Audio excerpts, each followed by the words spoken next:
It also has a lot of folks wondering, what was the fallout from platforms and exchanges that were listing Terra, LUNA, as well as UST. And joining us now to discuss is Lennix Lai, Director of Financial Markets at OKX. Hello, Lennix. Thanks for joining us. So we know at OKX, you guys had a product called OKX Earn, where users could stake UST on your exchange and earn some yield. So I can imagine you had considerable UST reserves. Maybe you could walk us through what happened at OKX and the impact of this collapse on your exchange and users.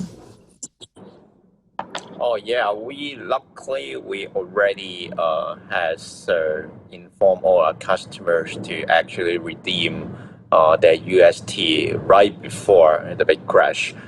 So our user is protected, but unfortunately, the entire Terra ecosystem has suffered the death spiral. So you can see that we did a lot of work on these few days. We actually need to comment off and get delays and release the LUNA in terms of our derivatives. And also because the entire OKX back in the days, actually the market is super volatile. We think that having a derivative in place would be a risky move to our client. So we actually have our product and tech spend a lot of time very busy in delisting the LUNA derivatives. And also we also notify all the users to unstake their UST within the Anchor protocol and everyone right before the big crash. Everyone right before the big crash. So are you saying all your users were able to take out their UST and LUNA before the crash? I was saying, yeah, right before the crash, whoever have stake in USD earned, that all of user in OKX has been notified, and then they can redeem, take out their UST right before the crash. Yeah. So Lennix, there was a big demand, obviously, for UST, primarily because of the incredible rates you could get on Anchor. And that helped drive a lot of the interest in this whole ecosystem.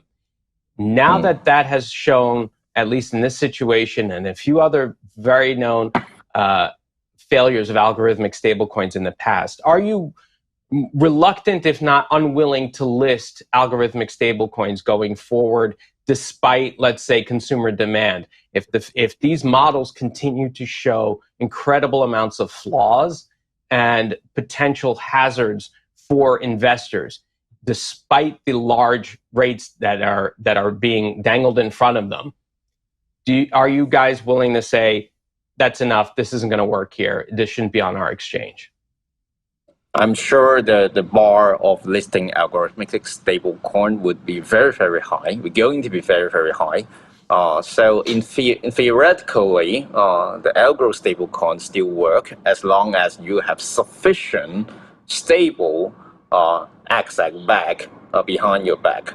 So even if you create a model look like LUNA or UST again, I'm sure that you need to put a cap within your collateral, within your UST value, which is your stablecoin value, against your collateral, maybe 10 times more, or even 100 times more, in order to protect your value, to maintain the pack of your value of your algo stablecoin.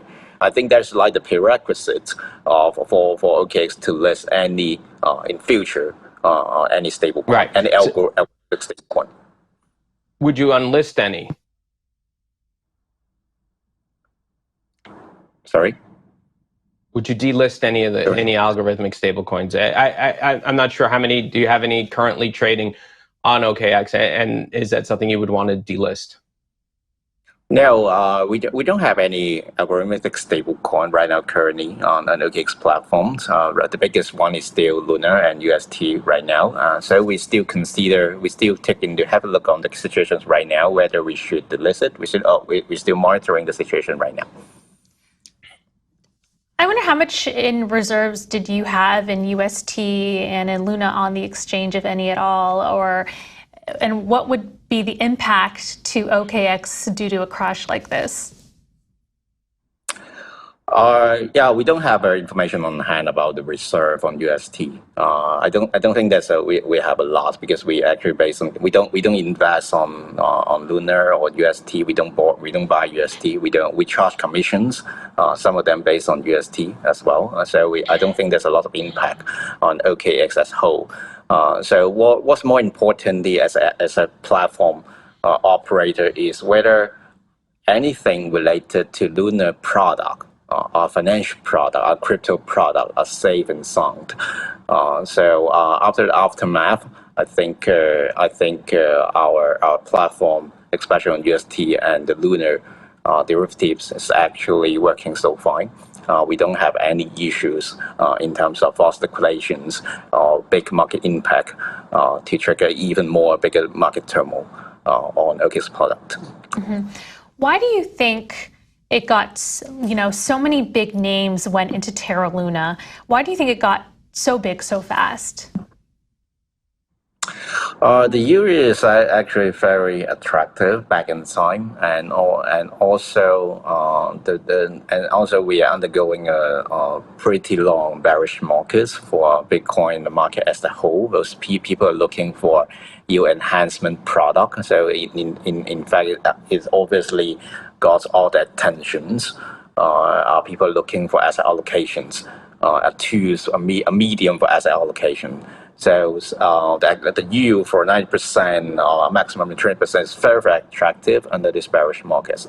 Yeah. So if you think about that, it makes sense on the yield perspective. But people doesn't really take in a deep dive on their map behind. Well, that's the thing. I mean, the yields were so attractive, it attracted all this attention, but in the end, they were unsustainable. And a lot of folks were criticizing the Anchor protocol for it being sustainable and the likelihood of it possibly depegging UST and taking the whole ecosystem down. So I wonder, what are the lessons learned from this? The lesson learned from that is we need the entire industry need to take a really high bar in evaluating on investing, sharing, or listing any kind of stable coin. They basically just backed by mathematics or any kind of algorithm on any kind of financial design.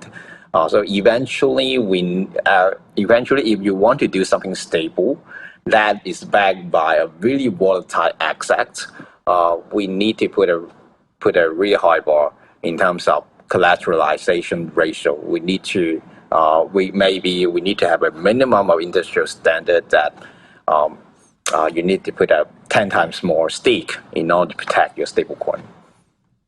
What do you know about the kind of investors who had wallets with UST and LUNA? Do we know about average sizes on your platform or frequency of trades, things like that? Is there anything that stood out with those investors and those traders on your platform compared to, say, Bitcoin or ETH? Is there some information we can glean about, or were they larger or smaller than average? We took a look. So the UST holder, and it's a little bit different than Bitcoin and Ethereum holder and farmers. So they already have a very deep understanding on Anchor protocol, and they already stake and have a really long history on staking the Anchor protocol already. So UST is part of their portfolio holding, and so that they're in deep dive on their and they're deeply involved in the Terra ecosystem. So I think in terms of user base, I don't have any numbers on trading frequency besides on my hand, but in terms of user base, I think it's very different than Bitcoin and Ethereum holder. All right. Well, it was a long week. We have a new one. And Lennix, thank you so much for shedding some light on